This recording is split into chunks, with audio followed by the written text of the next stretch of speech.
All right, so we're diving into some interesting search terms today. Lots of stuff about MSNBC, Yeah. particularly Joy Reid and her show, The Readout. Mm-hmm. I mean, we're seeing things like Joy Reid fired, Joy Reid canceled, even why was Joy Reid fired? Mm-hmm.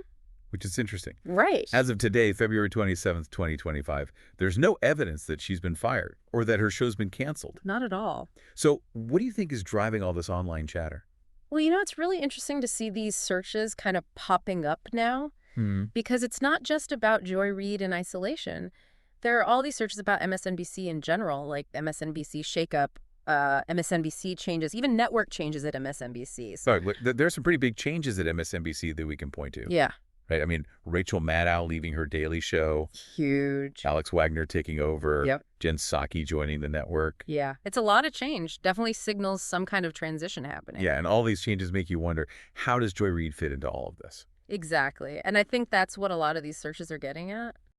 When you connect those broader changes back to the searches about Joy Reid, it paints a picture of viewers trying to figure out the puzzle, you know? Yeah. Uh-huh. Are these MSNBC changes going to impact the readout? Is she getting a new time slot, format change, something else? And maybe it's not even just about changes to her show, right?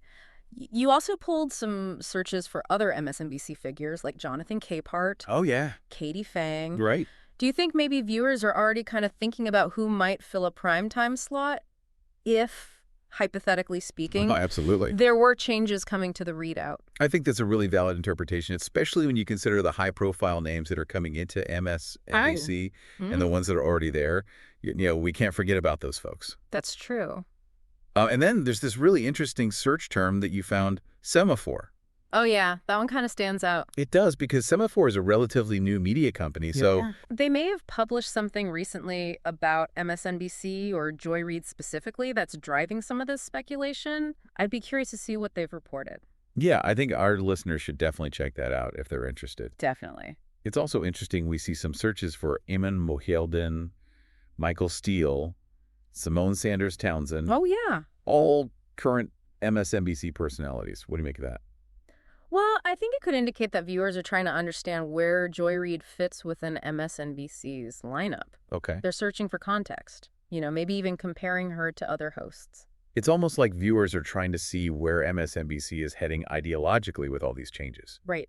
Definitely. I think that's a huge part of it. Because, you've got figures like Jen Psaki coming in, and that could signal a shift in direction. For sure. And maybe some people are wondering if a voice like Joy Reid still have a place in that new landscape. That's the million-dollar question, isn't it? And honestly, I think only time will tell how things shake out at MSNBC. Yeah, we'll have to wait and see. But it's fascinating how these search trends offer a window into how viewers are interpreting all these changes. Absolutely. It's like we're getting a glimpse into their thought process. They're speculating about what it all means for the network and its individual personalities. Exactly. It really highlights the power of these search trends, Yeah. They give us these real-time insights into what people are thinking and talking about. So to recap, even though we don't have any hard evidence of Joy Reid leaving MSNBC, Right. these searches definitely point to a lot of public curiosity and potential shifts happening at the network. For sure. Makes you think, doesn't it? Absolutely. How much of this online buzz is based on actual events versus just public perception and speculation? Yeah, it's a great reminder to be critical of the information we see online. These search trends often reflect speculation as much as reality, and, sometimes that speculation can really take on a life of its own. It's a good reminder to think critically about everything we see online and not just take it at face value just because it's trending or a lot of people are talking about it. Exactly. We have to dig a little deeper and look for that evidence to support those claims. Absolutely. All right, well, that's our deep dive for today. Thanks for joining us, and remember to check back for more insights into the ever-changing world of media. Thanks for having me. And until next time, stay curious.